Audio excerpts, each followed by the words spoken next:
highlights of the hour. I am Tabitha John. Do stay with us. The top stories first.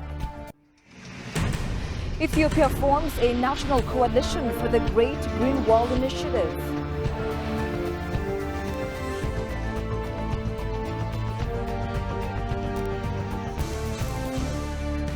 And actors in the field called for cross-border collaborations to manage biodiversity and mitigate climate change.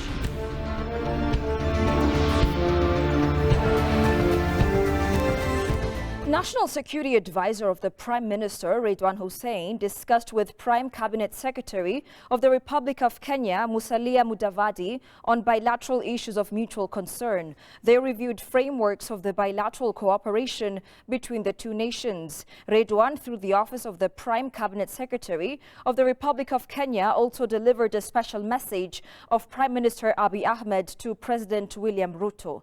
Redwan was accompanied by Bach Adebele, Ethiopia's ambassador to Kenya, and Dr. Abraham Korir Singowei, the Principal Secretary, State Department of Foreign Affairs of Kenya.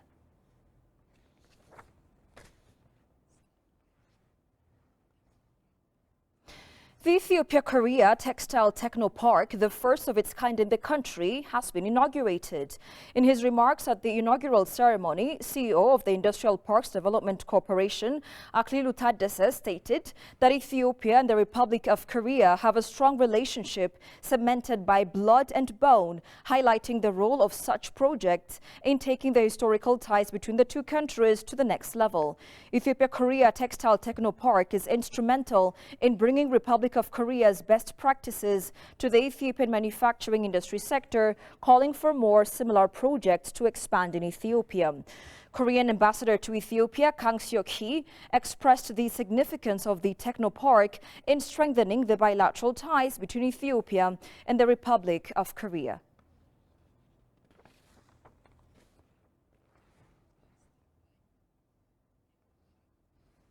Deputy Head of Mission of the State of Qatar to Ethiopia, Jaber Jamal Alawami, said Qatar attaches great importance to its wide-ranging relations with Ethiopia. The Qatari diplomat reiterated his country's intent during a discussion with Ambassador Misganu Arega, State Minister of Political and Economic Diplomacy at the Ministry of Foreign Affairs of Ethiopia. During the meeting, Misganu recalled that Ethiopia and Qatar have strong political and economic cooperation. He stressed the need to capitalize on the existing potentials of investment and development cooperation between the two countries.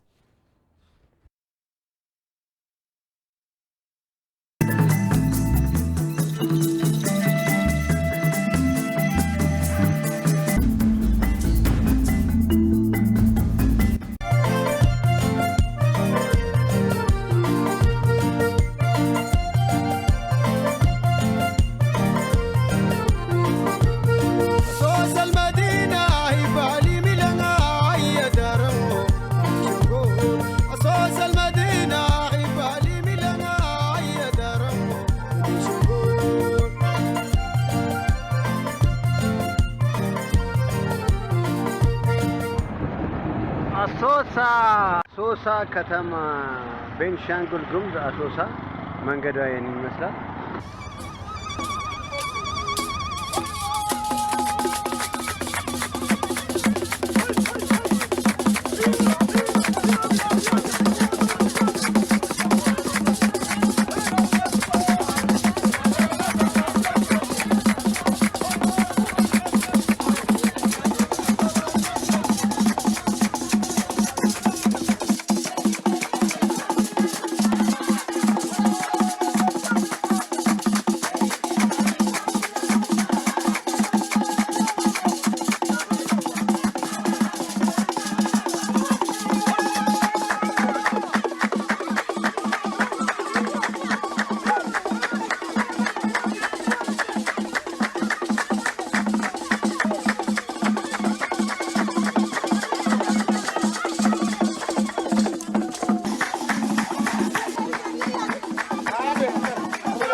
Welcome back. You're watching ABC World. Moving on to news items selected for detailed analysis.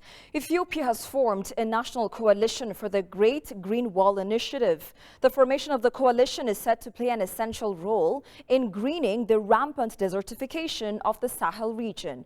Johannes Fantahon has this report. The Great Green Wall Africa initiative is intended to be 15 kilometers wide and 7,775 kilometers long, making it the largest living structure on the planet once completed. The initiative aims to restore 100 million hectares of degraded land by 2030, promoting sustainable land management practices, reforestation and the development of agroforestry systems. Before then, many of our member states were doing their things. You had the green dam in Algeria, you had green revolution everywhere. Countries were working in silos, trying to combat climate change and desertification in silos. But it became very clear that only a Pan-African, broad-based landscape approach could give the kind of impact that we needed. In cognition of the adverse impacts of climate change, Ethiopia has long been voicing the initiative and now formed a national coalition for its success, making it the 9th African nation to form a coalition. It was to establish a wall, a green wall actually, of about 15 kilometers on this 8,000 kilometers, which runs through these member countries. And then in that, there was a very ambitious plan, actually, for rehabilitating 100 million hectares of degraded area. Ethiopia's involvement in the initiative is part of a broader regional and international collaboration to bring about the intended outcome in the greening the Sahel region. The country's involvement in the initiative reflects a dedication to sustainable development, environmental stewardship and resilience building in the face of climate change. Ethiopia, as a founding member of the Great Green Wall Initiative, has pledged a very ambitious pledge to restore landscape and to conserve existing forest and other natural resource, and also to design and implement rural development interventions which enhance the resilience of communities across the Great Green Wall belt of Ethiopia. The Great Green Wall Initiative, first proposed by the African Union in 2007, aims to create a mosaic of green and productive landscapes across the Sahel, stretching from Senegal to Djibouti. Ethiopia joined the initiative in 2009 to rehabilitate and reforest over 13 million hectares of land in 52 districts to prevent the spread of the Sahara Desert to southern Africa. And finally, actors in the field called for cross-border collaborations to manage biodiversity and mitigate climate change. Ministry of Agriculture said Ethiopia is undertaking numerous activities for the restoration of biodiversity despite challenges. Shagao Yamato has more. Countries in Africa are facing climate change crisis, desertification and land degradation due to lack of proper conservation for biodiversity and ecosystem. Unless this trend is reversed, human life in general will be at risk. Actors in the field thus called for cross-border collaborations to manage biodiversity and climate change mitigation. Exclusively talking to EVC, Agriculture State Minister Iyasu Elias seems to be concerned about the alarming rate of loss of biodiversity in Ethiopia, regardless of its potential, reminding government's commitment for the restoration of biodiversity. Because of alarming rates of deforestation, degradation, we are losing our ecosystems, we are losing our biodiversity resources. Ethiopia has been actively engaged in combating biodiversity restoration, landscape restoration activities.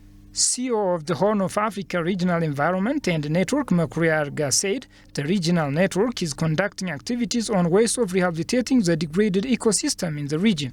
The whole purpose is, of course, to build capacity and to generate knowledge, and also at the same time to create opportunities to use the available knowledge for policy making, influencing policy, not influencing actually, but showing the way for better rehabilitation and restoration of the degraded ecosystems, environmental resources, biodiversity in the Horn of Africa region as a whole. We do this through the initiation of, jointly with our partners, initiation of region level or bigger landscape level projects, programs, particularly by focusing on transboundary ecosystems. The International Organization of the Intergovernmental Platform on Biodiversity and Ecosystem Service, IPBES, which was founded in 2012, is assisting policymakers of the Horn of Africa Regional Environment Center to make good decisions for biodiversity conservation. It's an organization that convenes scientists and knowledge holders to produce the best available science on biodiversity and ecosystem services in order for policymakers, decision makers, and individuals across the world to be able to take good decisions for the protection of biodiversity and the contributions of nature to people. Representatives from Addis Ababa University, Ministry of Agriculture, East Central and West African countries, NGOs, private and public sectors deliberated on ways of boosting biodiversity conservation in Addis Ababa. Well, dear viewers, that's all we had for this hour's news edition. I'm Tabitha John. Thank you for watching. Have a good time.